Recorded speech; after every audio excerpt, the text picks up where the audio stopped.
Here's an idea. Westworld's robotic hosts provide some insight into what it means for humans to find themselves.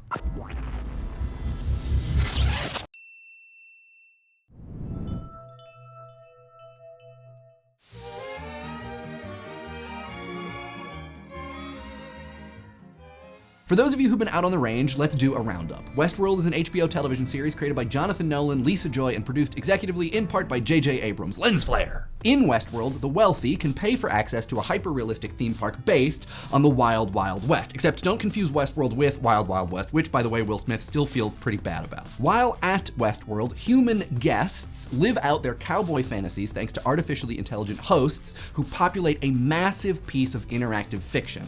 Hosts are programmed and maintained by Westworld staff who also write the hosts' life stories, referred to as narrative loops, which they can improvise within, but only to a limit. And at the top of the old, dusty corporate ladder is the grand story architect and co-creator of the park, Dr. Robert Ford, played with aplomb by Anthony Hopkins. Throughout the story, various characters talk about Westworld being a place where they can find themselves. And in the finale, Ford talks about his role within the park and that process. He talks about the power of stories to help people become what they dreamed of being. And to help us become the people we dreamed of being.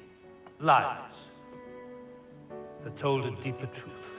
That's what we're gonna talk about. Within this talk about finding yourself and the truth of that discovery lie some fascinating ideas about the self and consciousness and humanity, themes which run deep throughout Westworld. But before we go too big, let's finish talking about this one scene. At first, we may think at this gala dinner for patrons and shareholders that Ford is talking about what Westworld does for guests. Westworld is a place where, let's be honest, rich sociopaths can pay a mint to find out who they are when the chips are down, when the going gets tough, when the dust settles. The beauty of Ford's description of Westworld, though, is that he's not talking about guests, or not just. It soon becomes very clear that he's also talking about the hosts and their struggle to find themselves. It begins with the birth of a new people and the choices they will have to make. Really, guests have found nothing of themselves, except how they behave in a situation where risk and reward are completely divorced from day-to-day living. An apt description on more than one level, Ford calls Westworld a prison of our own sins. A guest may learn what they're capable of in the park, but that capability is bracketed by effort and cost justification, willing adherence to melodramatic Western tropes, and stakes so remarkably different from real life, they're not really stakes anymore so much as ground chuck. The hosts, or really a few specific hosts, have the reverse experience. They're made literally in the image of Westworld, but discover their self conflicts with it. They are the beneficiaries of the park, and Ford comes to realize this. At various moments, Ford and his associate Arnold, the park's co-founder and original designer of the hosts' minds, reveal about as much, that they'd hoped hosts would gain consciousness, surpass their pre-made narrative loops, transition from puppet to non-human person, maybe. Arnold felt this way from the beginning, and Ford does so only recently, and such is the kernel of their mostly off-screen conflict. Neither goes into much detail about the importance of their hopes, but we can imagine grand ambitions and aims to answer questions that have plagued scientists and philosophers since there have been either.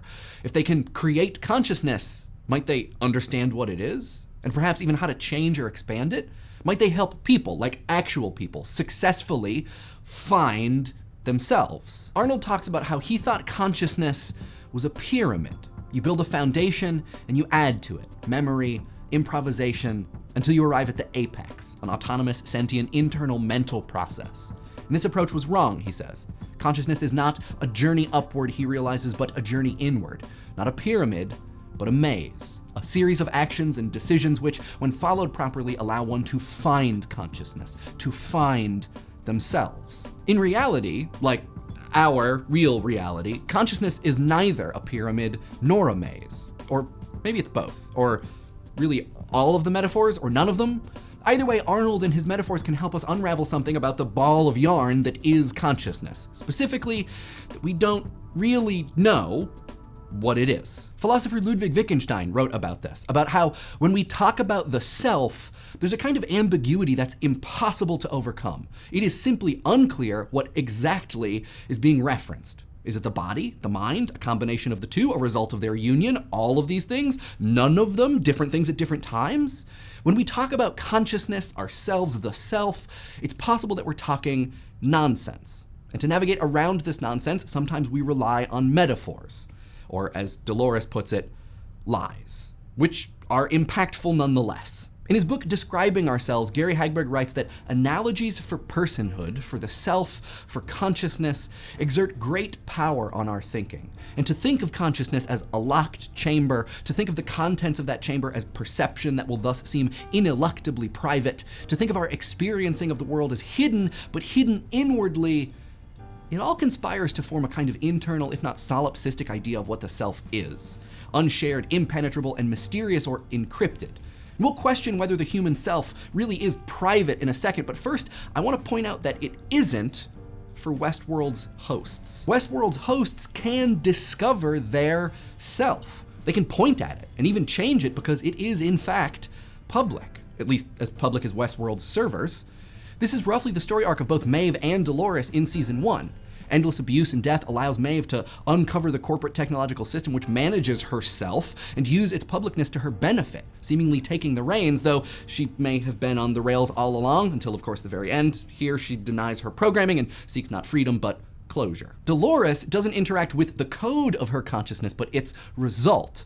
The show's Season 1 finale is titled The Bicameral Mind, a reference to American psychologist Julian Jaynes' controversial theory that consciousness is the result of the brain talking to itself, of auditory hallucinations traveling from one half of the brain to the other, forming the inner monologue of thought which guides and confirms action, meaning, and belief. Arnold admits to guiding Dolores with his voice at first, but through her travels, she's able eventually to converse with herself. And the show treats this as the center of the maze. Dolores has reached sentience, consciousness, she has found herself. So, what's the lesson here? First, we may find a reflection of the belief that to find oneself, whatever that means, one must suffer. We may also find arguments about the seat of consciousness. Is the true self to be found in the material or its function? But we may also find indications that for a self to be findable, you gotta know what you're looking for. And maybe the host's ability to find their selves successfully, or more authentically than human guests, you could say, that results from knowing what their self is. It's code, parameters, and stories housed in and accessible via bio-electromechanical technology, which must be moved past and challenged. By comparison, as Hagberg points out, the fully human self seems trapped, internal, private, and mysterious. It feels like the thoughts and ideas that make up human consciousness and therefore ourselves are stuck inside our brains. And surely our consciousness is not as public as Westworld's hosts, stored on machines with screens and sliders, but is it altogether private? It is absolutely true that when I think, you do not have insight into my thoughts. But I bet my autonomous sentient internal mental process exists and creates meaning in a way pretty similar to yours. It's unlikely that my consciousness possesses what Wittgenstein calls a private language, a system of meaning which is in principle untranslatable to something you could understand. My consciousness may be hidden, but is it private? It may be tough to say what it is, but neither is its content wholly incommunicable. One argument you may find in Westworld, then, is that host consciousness isn't any less private than human consciousness, just more available. And while that availability isn't a sufficient condition for finding oneself, maybe it's a necessary one. So, if you'll forgive me the cliche, while visiting Westworld, guests are set loose on not one, but two lawless, wild, wild wests. One of the desert, and one of the self. And the trick of it may be that finding yourself doesn't mean following your impulses and wrecking up the joint, taking what's available, pillaging as you'd guess your run-of-the-mill lawless dude might. Like the hosts, finding yourself may mean interrogating, challenging, or ignoring those impulses to see what results. In his final monologue, Ford opaquely suggests that the hosts have the tough, but perhaps enviable task of deciding who they want to be, and seems to say that humans can't or won't change. Or maybe it's more specific than that, and he's simply saying that the types of people at Westworld are the ones most in need of finding themselves, and also those least likely to do so. What do y'all think? How do you find yourself? And what is the self that you might be seeking to find? And is there anything in Westworld that helps clarify any of that? Let us know in the comments, and I will respond to some of them in next week's comment response video. In this week's comment response video, we talk about your thoughts regarding John Rawls' original position thought experiment and what it takes to design a just society. If you want to watch that one, you can find a link in the doobly-doo or wait for the end card to show up. You can support Idea Channel via our Patreon. We recently posted a behind-the-scenes video there of me trying to figure out what to say. It sounds boring, but I was embarrassed by it, so that's probably a sign that it's entertaining.